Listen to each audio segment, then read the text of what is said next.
Bom, gente, deixa eu falar aqui, né? Você já deve ter ouvido falar no termo PJ, não é verdade? Pois é, trata-se da abreviação de pessoa jurídica. Mas você sabe o que é pejotização? É um nome difícil, né? Repete pra mim, Paulo Roberto. Claro que sim. Pejotização. Bom, para falar sobre esse tema e tirarmos dúvidas sobre esse assunto, eu vou conversar agora com o advogado trabalhista, Dr. Giovanni César, o qual eu vou ter um carinho, né, de poder entrevistá-lo. Doutor, em primeiro lugar, bom dia, tudo bem? Bom dia, Paulo. É uma alegria passar essa manhã aqui com você. Opa, alegria toda nossa, doutor. Mais uma vez, eu agradeço aqui em nome de toda a família Rádio Relógio, tá bom, doutor? Sim, muito obrigado. É uma honra falar para você e para o seu público, Paulo. Opa, obrigado. Eu conversei com o senhor aqui em off, né, que o senhor fala de São Paulo, né, doutor? Sim. Eu falei pro senhor mandar um abraço pra esse povo aí que a gente tem um carinho de paixão, hein? É recíproco. Com certeza, brigadão. Então, doutor, para começar aqui o nosso Relógio Entrevista, explica para os nossos ouvintes, por gentileza, o que seria a pejotização que vem sendo falada, doutor? Então, a pejotização, Paulo, o que é? Existe algumas formas de contratação, né? Sim. Uma forma de contratação é CLT, contrato temporário.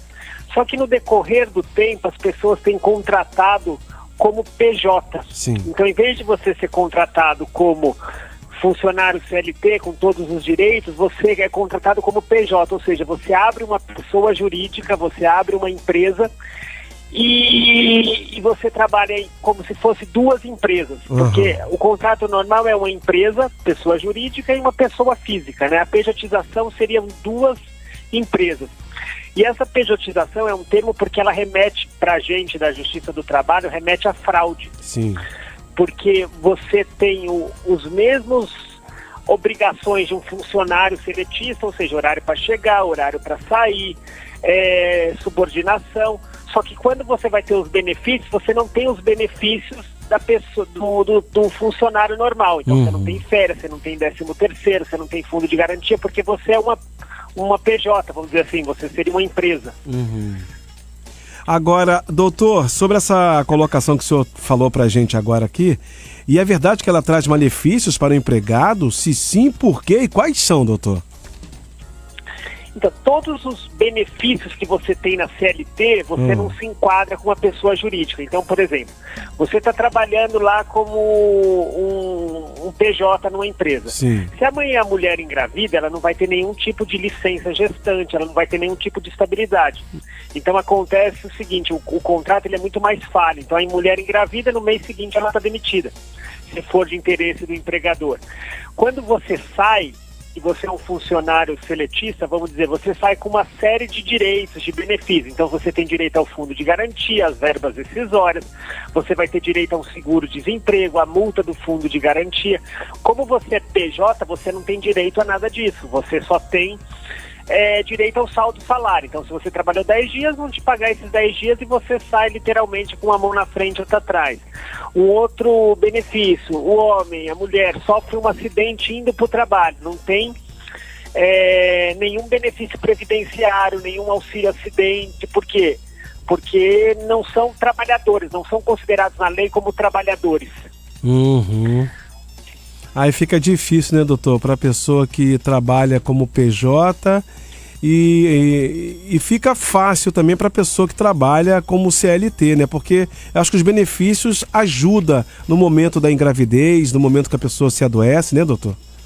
Sim, com certeza. A gente tem que ter um amparo, sabe? E assim, o que eu percebo nesses contratos fraudulentos de pejotização é o seguinte: o funcionário trabalha, dá a vida para o patrão, e na hora que ele mais precisa, que na hora de um amparo, de uma maternidade, de um acidente, na hora que acontece algum problema e ele cai o foco dele, a produtividade dele diminui um pouco, é nessa hora que ele é demitido e toda a vida pregressa, ele sai com a mão na frente, outra atrás e acaba aí não tendo direito a nada. E tem uma diferença, né, doutor, entre a terceirização e a pejotização, né? Sim. A terceirização é você ter uma empresa interposta. Por exemplo, eu tenho meu escritório e eu não tenho condição de contratar pessoal de limpeza, por exemplo. Eu contrato uma empresa que coloca esses funcionários dentro da minha empresa para trabalhar, seria uma mão de obra especializada.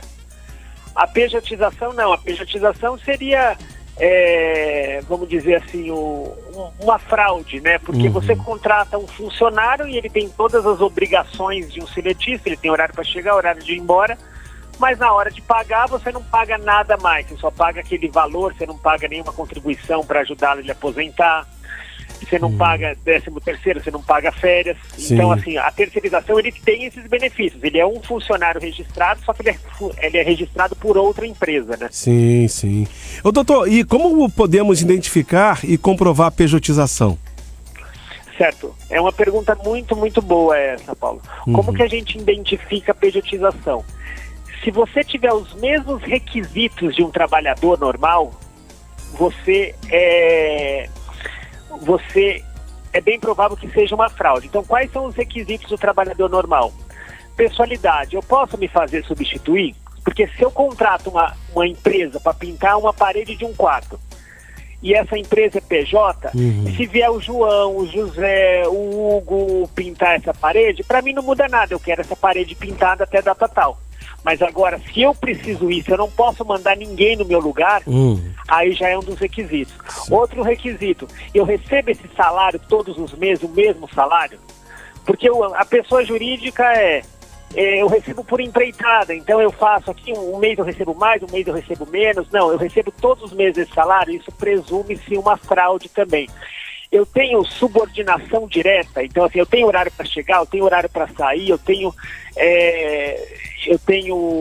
minhas funções claras e determinadas, isso também comprova uma fraude. Então são esses requisitos. Se você tiver os mesmos requisitos de um trabalhador, é bem provável que você esteja numa fraude, caso esse contrato seja diferente de um regime seletista.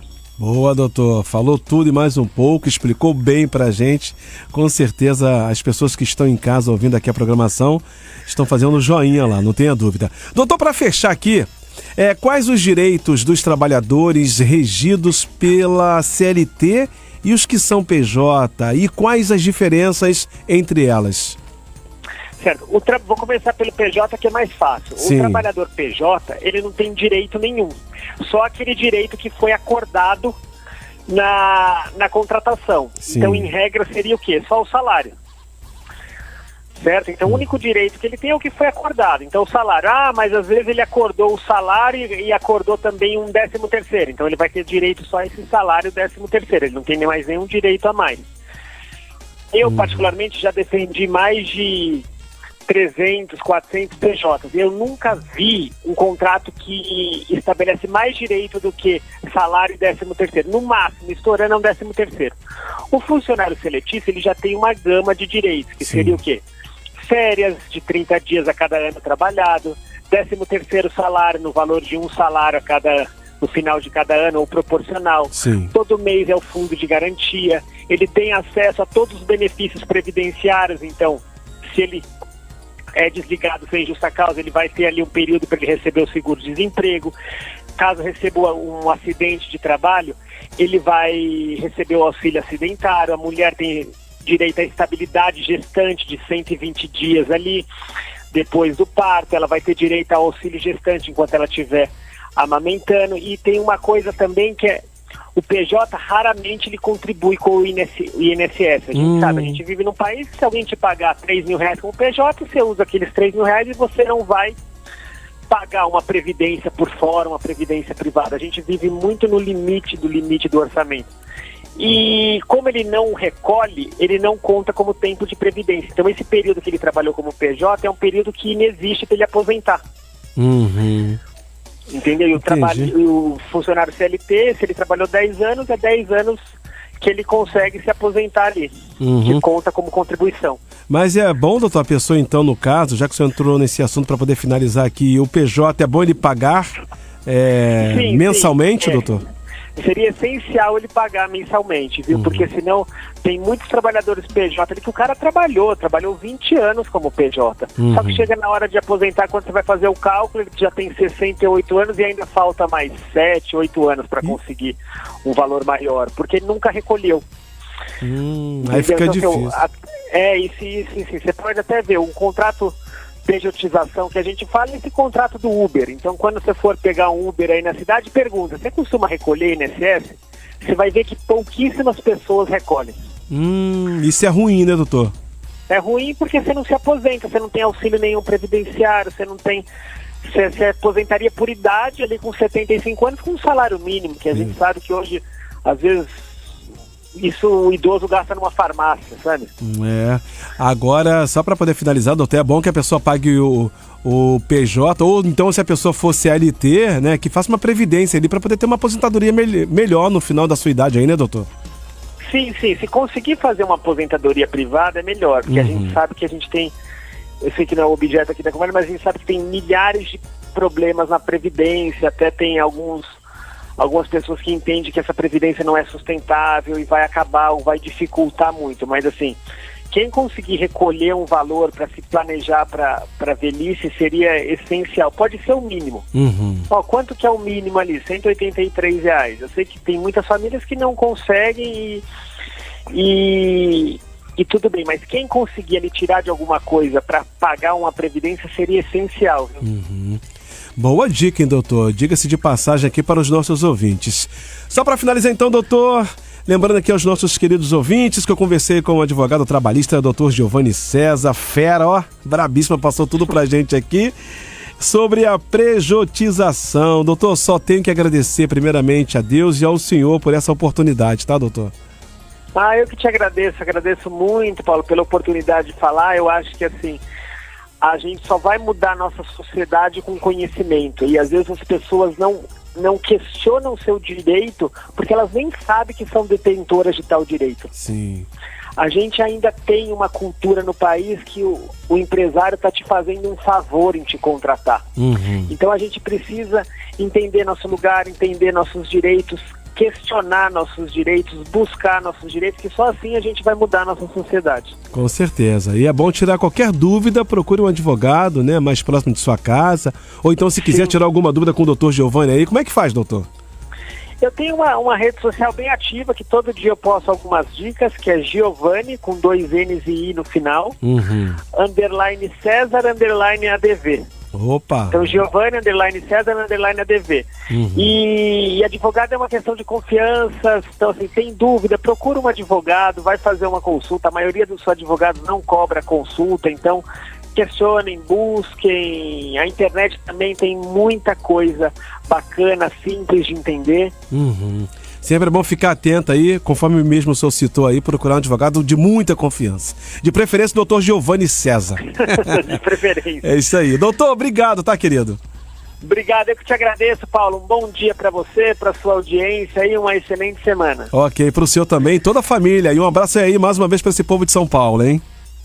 Será dado. Até mais, Paulo. Tchau. Fica com Deus. Bom, gente, lembrando que quem ficou interessado, quer ouvir de novo, ouviu só uma parte, essa entrevista ficará disponível a partir de amanhã em formato de podcast nas principais plataformas digitais. Essa edição foi pra conta.